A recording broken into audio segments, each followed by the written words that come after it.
Hey, thanks for tuning in for this next episode of the IFAK kits, or the Tactical IFAK kit. And in this episode, we're going to be going over the MediTac IFAK kit. Now, to be clear, these are tactical IFAK kits. These are to be used for like gunshot wounds, bleed stopping, and stuff like that. And I have both their pre-made pouch here as well as their refill pouch right here. So we're going to be going over both of those in detail, the pros and cons. You won't want to miss this. Stick around.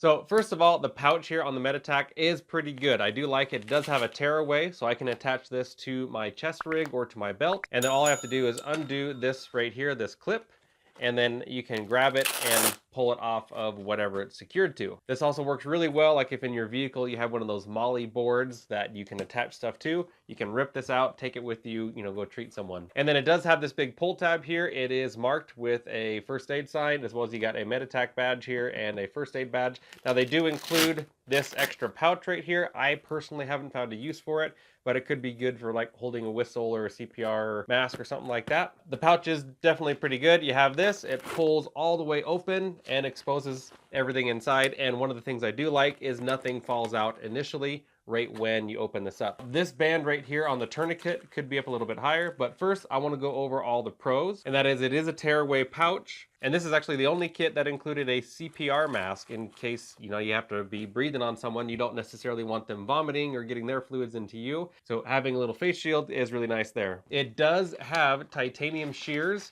They are a little big, but they are truly titanium and they do cut very, very well. I've tested that on fabric and it does work very well. It does have a North American Rescue branded or permanent marker, which is great. North American Rescue is kind of the standard for good equipment. There's a lot of other good brands, but North American Rescue is definitely a staple. And this is one of the few kits that actually does include a Mylar Blanket. Mylar Blanket is only a small portion of tactical injuries that would, people would die from, but it is included, and so that part of the TCCC is covered, or the TCCC. Now, things that are included, you got a compression bandage, we've got some Celox hemostatic granules, as well as a single vented chest seal, the Mylar bag, nitrile gloves, a little bit of gauze. We also got a whistle, a cat tourniquet, as well as some antiseptic wipes here. So that's what you're going to get in the whole kit. Overall, a lot of this is kind of some knockoff equipment. First of all, this is a replica of a cat tourniquet. I've used a lot of off-brand, not North American Rescue cat tourniquets, and I've actually never had one break on me.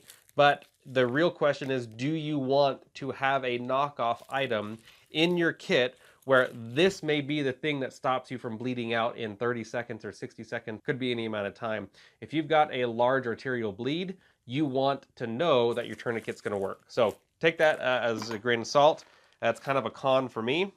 It's got a good ETD here, but one of the big cons is using this hemostatic granule package. We've really moved away from this, and the problem is, especially you open it up, if it's windy at all or you're shaking it, trying to get it into the wound, it can get up in your nose and in your eyes and stuff like that. So I would much prefer a hemostatic gauze. So in this case, this is a con because it is outdated.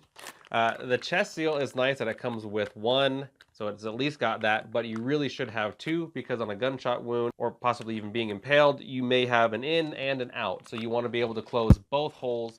So I would recommend having two. I like the hyphen ones, and as well, it is a bit of an off-brand, so I like the hyphens. One of the biggest issues that I have with this is there's no Z-fold or compressed gauze in here. So if I need to pack a wound, I don't have any of that. And again, I really, really like the quick clot hemostatic gauze. I like to keep one of those as well as one Z-fold or compressed gauze in my IFAK kits. And there is one kit that included one of each of those, and it's my favorite kit. So stick around. I'm going to show you which one of those is my favorite. Like I mentioned, it's got a CPR shield and it's got a whistle. A whistle is actually a great addition. Say I've been shot and I don't have a lot of lung capacity. I'm out of breath. I've got a hole in my chest. I can use this to call for help. It's a lot easier to call for help rather than trying to yell. Mylar Blanket, which we talked about, nitrile gloves. My biggest gripe about this kit is the gauze. We've got two tiny little thin pieces of gauze, and this is called a combined pad. It kind of has, it almost looks kind of like a diaper in here, or maybe like a women's hygiene pad. Basically, to my understanding, is this is meant to go over a large wound and help apply pressure with this pressure bandage. And then besides that, I actually put these 3 antiseptic wipes right here in this molly that's inside. So you do have other attachment points inside, but I put those there because when you're applying a chest seal, you want to clean the area if you can, you know, rip out hair, whatever, make sure it's as clean a surface as possible. So overall, that is the kit itself. It's not amazing, but it's also not bad. I would definitely change out the Celox right here and get another chest seal for sure. Probably a hyphen is what I prefer, and get a lot more gauze in there. Now the refill kit I actually feel is better than the kit that comes pre-made. You get another compression bandage, another North American Rescue marker, more gloves.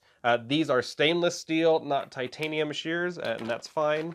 And you do get another knockoff tourniquet here, but it does include 2 compression gauzes. So for wound packing or whatever, I've got that, and then another set of gloves and more antiseptic wipes. So overall, it's a pretty complete kit with everything you need because I can stop major hemorrhaging. So you want to be following the March protocol. And first, the M is for major hemorrhaging. So basically, if I've got arterial bleeds, I can use this to cut it off. And then if I've got something in kind of conjunctional area, I can wound pack it using the gauze right here. What is missing from here is a nasopharyngeal airway, or NPA. So that would be an airway thing. Make sure, you know, people can breathe properly. Oftentimes they will suffocate if, you know, they got an obstruction faster than they can bleed out. So you want to make sure you take care of airway, which is A in March. And then you got the respiration. So making sure if there's a hole in the chest. So there is not another chest seal in the refill kit, but you want to make sure you have 2 of those so you can get both sides. And then C is circulation, or I like to call it check.